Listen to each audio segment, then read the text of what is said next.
안녕하세요. 상승미소입니다. 현재 시간 25일 밤 9시 32분입니다.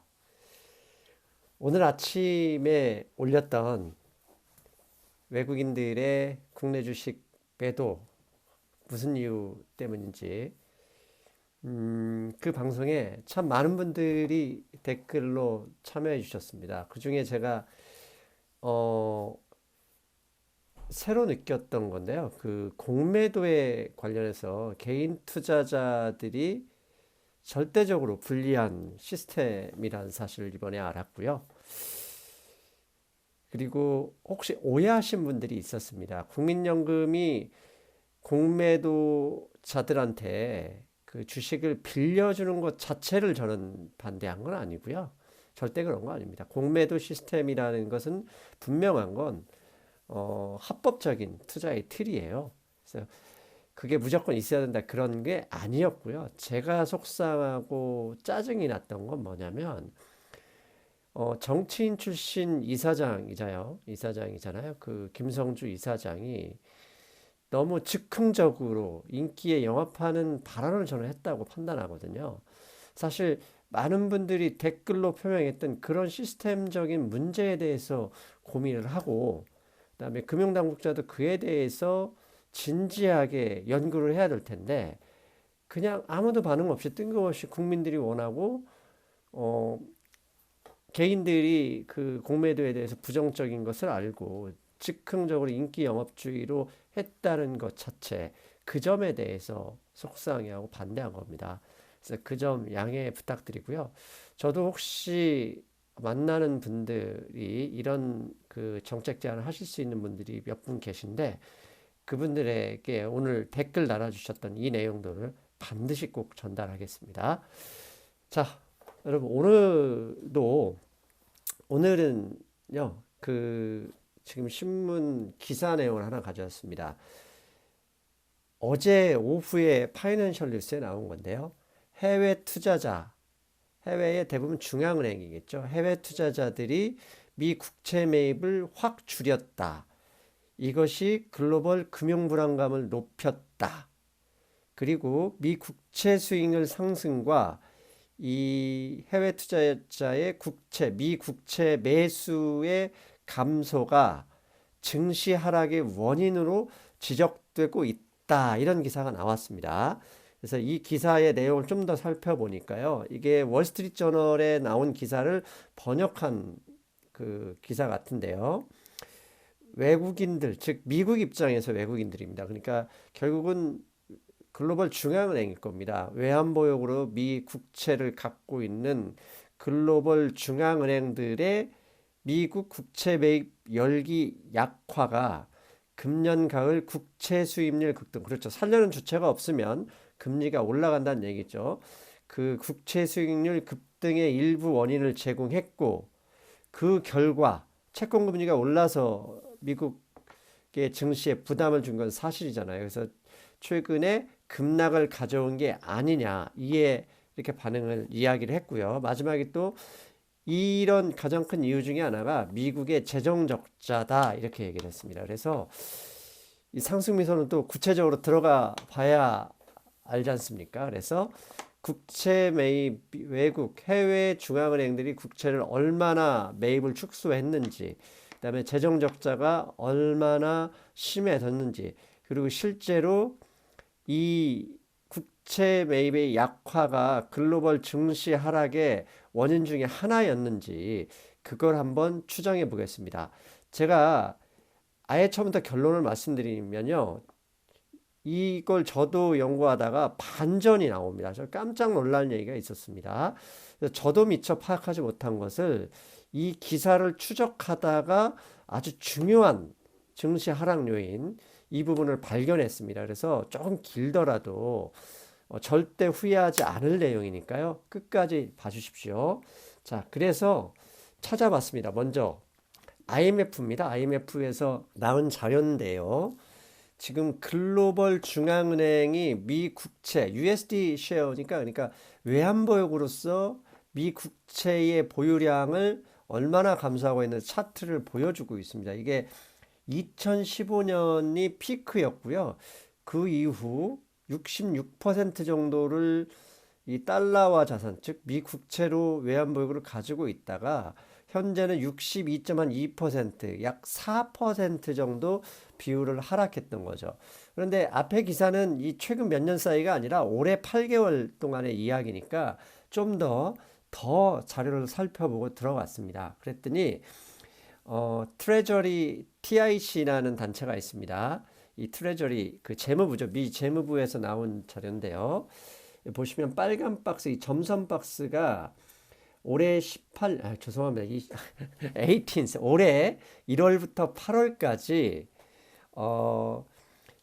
포린 퍼쳤습니다. 그러니까 외국 중앙은행이 미 재무부 국채를 얼마나 샀는지 보면 작년 같은 기간에는 이게 10억 달러 기준이거든요. 2,430억 달러를 샀다가 올해는 77억 달러만 770억이죠. 770억 달러만 매수를 했습니다. 그래서 전년도보다 1,660억 달러가 감소했습니다.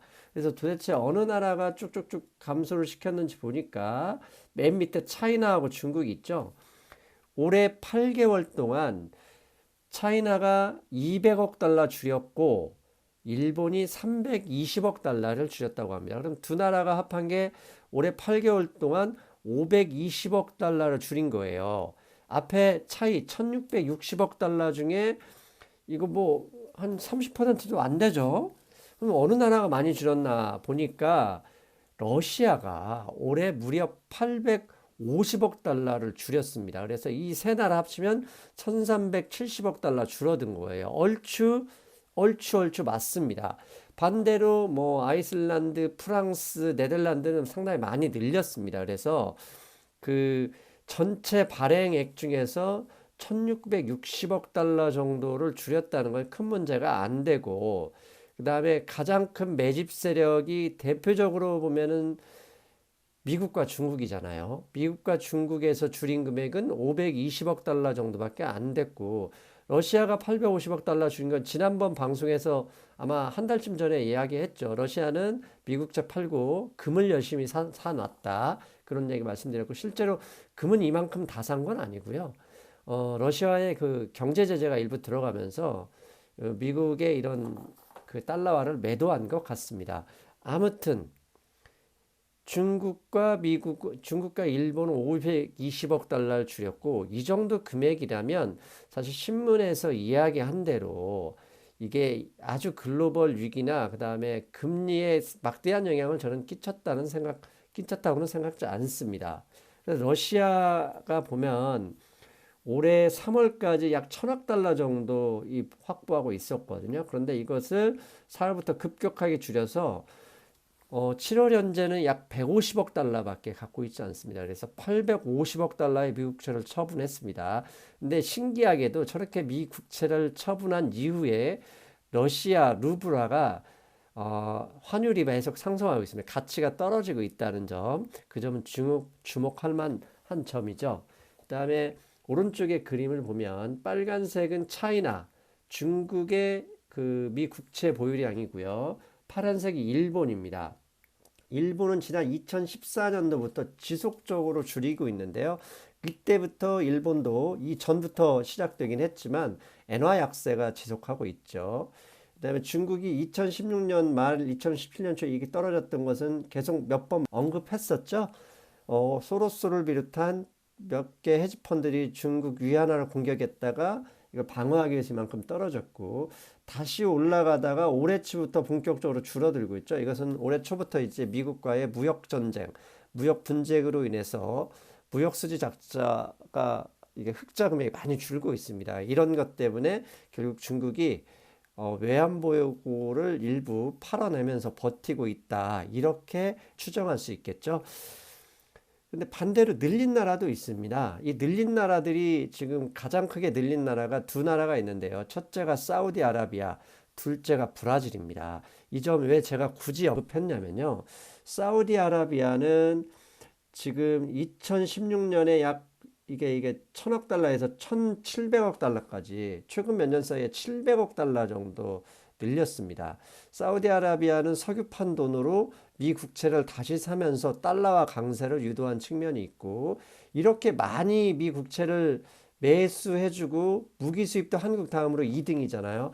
이런 것 때문에 최근에 언론인 피살, 그 다음에 트럼프가 강경하게 사우디 제재하겠다고 했지만 뜨뜻무지근하게 지금 별 반응이 없는 건 아닌가. 그 다음에 이런 그 암묵적인 합의가 있어서 그런지 모르겠지만 사우디아라비아가 오페크를 통해서 석유 증산을 약속하면서 최근 석유 가격이 한 10달러 정도, 배럴당 10달러 정도 하락했잖아요. 이런 관계가 있는 것 같고요. 브라질의 경우도 그렇습니다. 브라질이 불과 9월 중순 때까지 브라질 헤와라가 4.16까지 올라갔지 않습니까? 역사적 최고점에 그 달랑달랑 모가지 밑에 있었는데요. 이게 최근에 3.75까지 급격하게 하락했습니다. 그 이유를 보면 가장 큰 이유는 룰라 대통령, 좌파 대통령을 자본주의는 싫어하거든요. 룰라 대통령이 옥중 출마하렸다가 헌법재판소에서 출마 자격 박탈이 돼서 끝났고요. 최근에는 극우 후보가 지금 결선 투표를 앞두고 있는데 당선이 유력하잖아요. 거기에다가 환율 이 상승, 그러니까 하와라 가치 하락을 막기 위해서 8월 달에만 이 상당한 금액을 늘렸습니다. 그래서 올해 동안에만 500억 달러 이상을 늘렸고요. 그다음에 8월 한 달 동안에는 약 그 170억 달러 정도 늘렸습니다. 그러니까 그러다 보니까 브라질 헤와라가 요새 가치가 상승, 그러니까 환율이 하락하고 있고 10년 만기 채권도 안정세를 보이는 것 같습니다. 그래서 이게 결국은 미 국채 보유량의 힘이기도 합니다. 미 국채 보유량을 팔아버리니까 중국이나 일본은 자국 달러 그 자국 화폐 가치가 하락, 즉 환율이 상승했던 거라고 추정할 수 있는 거거든요. 아무튼 이렇게 팔아서 도대체 외환보유고가 줄었으면 이 돈이 사라진 게 아니라 이머징 국가들은 이 외환보유고를 이 달러화에서 다른 통화로 대체해야 되거든요. 왜냐하면 환율 그게 안정을 위해서 반드시 필요하기 때문이죠. 근데 맨 왼쪽에 보면 달러가 이만큼 줄어들었습니다. 이게 약 1200억에서 1500억 달러 정도가 8개월 동안 줄어들었어요. 죄송합니다. 8개월이 아니라 2쿼터까지 줄어들었는데 이 줄어드는 게 어디로 갔냐면 유로화로 갔고요. 그다음에 유로화하고 동등한 금액이 위안화로 갔습니다. 그다음에 나머지 금액은 엔화로 갔죠. 자, 이렇다면 사람들이 걱정합니다. 이거 달러와 기축통화에 대한 중국의 도전 아니냐. 최근에 중국이 미국산 원유 수입을 중단해버리고 이란산 석유와 러시아산 석유를 다 수입해주고 있잖아요. 그리고 그 결제 통화를 위안화로 하고 있단 말이죠. 러시아하고는 서로 양국 통화를 사용해주는 협약까지 맺었을 정도니까요. 이러면 미국 달러와의 기축통화 가치가 떨어지거나 그러면 달러 가치가 하락하지 않겠느냐. 이것 때문에 금융 불안이 오는 건 아닐까? 왜? 미국이 가만두지 않을 테니까. 이런 예상을 이런 추정을 충분히 해볼 수도 있을 것 같습니다. 하지만 제가 좀 더 조사를 해봤어요. 이게 뭐냐면 달러와의 글로벌 그 결제, 그 다음에 달러와 대출, 달러와 외환보유고 세 개 축을 조사한 건데요. 이 글로벌 페이먼트 커런시는 맞습니다. 달러와의 비중이 상당히 줄었고요. 거의 유로화와 거의 1대1 구조가 돼 있습니다. 약 40대 40 뭐 이 정도 돼 있습니다. 그래서 유로화가 상당히 큰 포션을 차지하고 있고 극히 일부분 빨간색 이게 위안화입니다. 위안 빨간색이 이 초록색은 엔화입니다. 이것들이 사실 대체한다고 하기에는 미미하니까 의미가 없고요. 유로화가 너무 이렇게 올라가면 달러 강세가 좀 더 일어나지 않을까란 생각을 할 수 있는데 가운데 제가 빨간 박스 친 거 보십시오. 이거 인터내셔널 론입니다. 즉 전 세계 글로벌 기업들의 대출, 은행, 기업, 금융기관들의 대출 있잖아요. 대출의 55% 정도는 달러화로 이루어지고 있습니다. 여러분, 한 국가가 과거 IMF 다음에 지난 2008년 금융위기 때 우리나라 금융기관들이 해외에서 돈 빌렸다가 그걸 해외 그 채권자들이 한국 정부에서 보증을 하라고 요구한 적이 있었거든요. 민간 금융기관에 빌린 돈을 정부가 실제로 보증을 했습니다. 왜냐하면 환율 안정을 위해서 어쩔 수 없었거든요. 그게 대부분 뭘로? 달러로 빌렸던 거예요. 달러로 이 빌린 돈이 있기 때문에 자국들은 항상 그런 이머징 국가들은 외환보유고를 달러로 보유하고 있는 겁니다. 즉 이렇게 국제적인 대출 금액이 달러가 아직도 위에 이 유로화를 거의 더블 스코어가 아닙니다. 거의 3배 가까이 넘어가고 있기 때문에요. 달러 기축 통화가 흔들린다. 이건 뭐 가능성이 없는 것 같고요. 그 다음에 위안화가 아무리 도전한다고 해도 그건 뭐 굳이 신경 쓸 필요는 없을 것 같습니다. 그리고 이렇게 볼 때 결국은 그 앞에서 말씀을 드렸던 것처럼 미국의 국채 보유량이 매입을 축소한 건 1600억 맞나요? 1660억 달러 수준이기 때문에 그렇게 큰 규모가 절대 아니다. 그래서 이것 때문에 금리가 많이 올라갔고 그건 아닌 것 같습니다.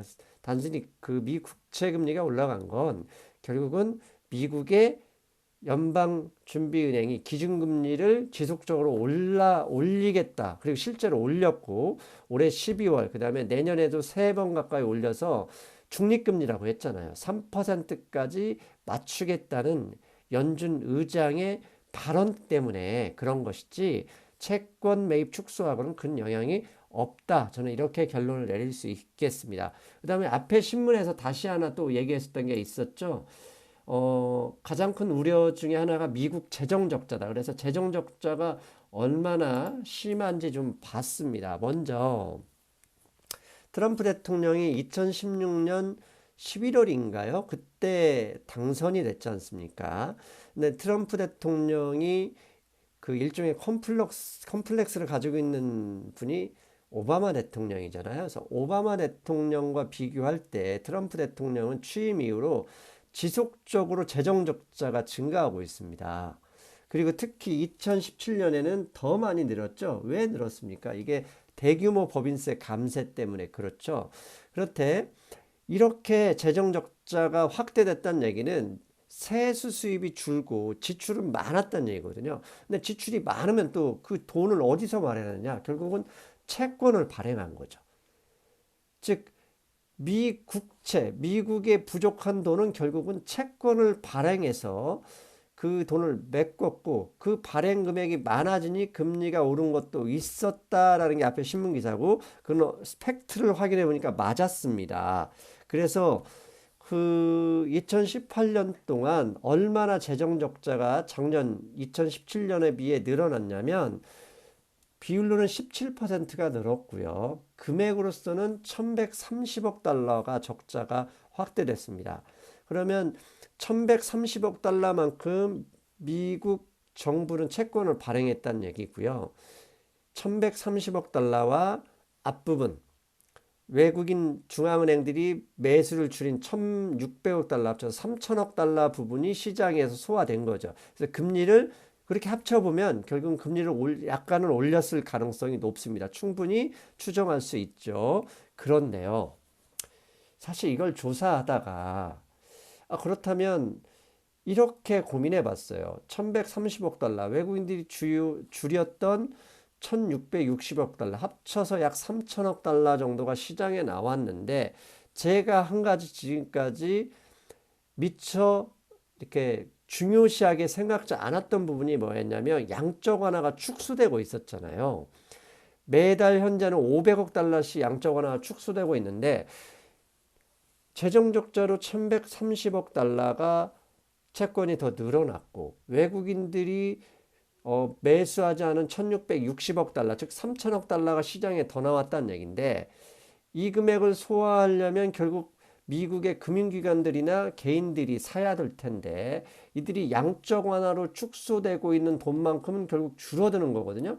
그럼 올해 미국의 연준이 축소할 예정 금액이 얼마나 되는지를 조사하다가 제가 깜짝 놀랐습니다. 자, 다음 화면 보시면서 말씀드릴게요. 지금 블룸버그에서 이게 엊그제 나왔던 내용인데요. 글로벌 3대 주요 중앙은행의 양적 완화 금액과 양적 완화 축소 금액을 여기 나온 건데요. 밑에 이 선이 있지 않습니까? 이 선이 0 밑에는 축소한다는 얘기고요. 0 이상은 양적 완화를 계속한다는 얘기입니다. 그런데요. 올해 1월부터 12월까지 미국 연준이 지금 현재 매달 축소하는 금액이 1, 2, 3월 달에는 각 300억 달러씩 900억 달러 축소했고요. 정확한 금액이 얼마냐면 올해 12월 동안 12월까지 미국 연준이 올해만 축소 예정 금액이 4,200억 달러입니다. 자, 이 금액 만만치 않습니다. 그런데 이게 경기 상승으로 가계부채가 늘어났기 때문에 그만큼을 가계부채가 더 이렇게 플러스했다고 알 수 있지 않습니까? 그런데요, 중요한 건 내년입니다. 2019년에 연준은 매월 500억 달러씩 1년 내내 줄이기로 되어 있습니다. 그 금액이 500억 달러 12개월이면 6천억 달러입니다. 6천억 달러가 축소되고요. 그 다음에 ECB도 2019년 1월부터 양적 완화가 완전히 중단이 되는데요. 그러면 중단되는 금액이 얼마냐면 올해만 양적 완화를 실시했던 금액이 3,200억 달러입니다. 그럼 내년에는 3,200억 달러가 없다는 얘기입니다. 그러면 미국에서 축소할 금액 6천억 달러, ECB가 더 이상 하지 않는 금액 3,200억 달러 합치면 1조 달러가 됩니다. 제가 놀랬습니다. 1조 달러의 올해 축소한 금액이 4,200억 달러, 1조 4,200억 달러에 재정 적자고 외국인 중앙은행이 하지 않은 금액이 3천억 달러, 얼마입니까? 거의 2조 달러가 되는 거예요. 거기에 올해 12월부터 내년 3번, 총 4번의 금리 인상이 예정되어 있다. 이거 충분히 주식시장이 긴장하고 두려워할 만한 금액이라고 생각되는 겁니다. 여러분도 그렇게 판단하실 것 같아요. 그래서요, 이걸 다시 정리해 보니까, 이걸 제가 미처 파악하지 못했다는 점을 너무나 큰 실수를 한 거예요. 18년, 죄송합니다. 이게 갑자기 발음이 세졌네요. 올해 유동성 축소된 금액이 재정적자 1130억. 여기 하나 빠졌는데, 외국인이, 채권을 금액을 줄인 금액 1660억, 합쳐서 3천억 달러. 양적 완화 축소한 거 4천억 달러, 7천억 달러 축소됐고요. 2019년 유동성 축소될 금액이 패드에서 6천억 달러, ECB에서 올해 했던 3,200억 달러 축소되죠. 그러면 9,200억 달러입니다. 거의 1조 달러의 유동성이 사라지고요. 여기에 4번의 추가 금리 인상, 12월 포함하면 이러면 유동성은 상상 이상의 금액이 될 수 있는 겁니다. 주식시장 당연히 내년이 걱정돼서 미리 하락할 수밖에 없는 그런 상황이 벌어졌을 수도 있다, 이렇게 추정을 할 수 있어요. 아니나 다를까 지난주에 트럼프 대통령이 강하게 이런 반발을 했죠. 금리 인상 너무 빠르다. 파월 임명하는 거 나 진짜 후회한다. 파월은 금리 올리는 것만 좋아해 하면서 비난을 했고요. 그리고 오늘은 이런 기사도 나왔습니다. 증시 폭락한 것을 발빠르게 이 파월 의장으로 일단 비난을 화살을 트럼프 대통령이 돌렸잖아요. 그 이유가 항상 말씀드리지만 아무리 트럼프를 지지하고 중국과 미국과의 무역 분쟁을 통해서 선거 여론조사가 좋아도요, 그건 내가 손해보기 전까지입니다. 유권자들 중에 주식 산 사람들이 있을 텐데 최근 1, 2주 사이에 너무 많이 빠져면 주머니에서 돈 나가놓고 그거 좋아할 유권자 없습니다. 그러니까 트럼프 대통령이 발빠르게 파월을 이렇게 비난하고 나서고 12월에 금리 인상 하지 않았으면 한다고 은연중에 밀어붙이는 것도 다 이런 이유가 있었던 겁니다. 왜? 앞에 양적 완화 축소 금액까지 합쳐버리면 너무나 큰 금액이 금융시장에 공백이 생기는 거죠. 혹자는 이런 것을 두고 연준 위원들이 대부분 유태인이고 월스트리트의 금융기관 다 잡고 있는 게 유태인이잖아요. 유태인들이 결국 트럼프를 엿먹이려고 하는 거 아니냐, 이런 추정, 이런 이야기를 하시는 분들이 있는데 이게 충분히 연결될 수 있는 여지가 됩니다. 아무튼 그건 나중에 한번 제가 조사할 것이고요. 앞에 말씀드렸던 것처럼 너무나 급격한 양적 완화 축소, 여기에 지속되는 금리 인상, 이로 인해서 주식시장이 트럼프가 얘기한 것처럼 충분히 시장에 압박을 두고 있는 것이다. 그래서 금융시장이 두려워하는 것은 외국 중앙은행들의 1660억 달러 정도의 축소한 미국의 국채 매입 축소가 아니다. 이걸 조사하면서 느낀 여러분도 충분히 같이 저와 비슷한 인식을 가지실 거라고 보는데요. 양적 완화 축소. 내년에는 22까지 양적 완화를 중단하기 때문에 여기에 4번의 금리 인상까지 지속이 된다. 이거 주식시장이 두려워할 수밖에 없습니다. 그래서 이미 12월에 금리 인상 확률이 상당히 떨어지고 60%까지 떨어졌다고 하는데요. 결국 중간선거 결과에 따라서 트럼프 대통령이 만약에 이런 그 주가 폭락으로 중간선거에서 지는 쪽에 영향을 받는다면 선거 이후에 재선을 위해서라도 혹시라도 파웰 연준 의장을 해임 가능성도 있지 않겠느냐. 이로 인해서 시장에 금리 인상이라는 변수가 달라질 수도 있다는 점은 주목하셔야 될 것 같습니다.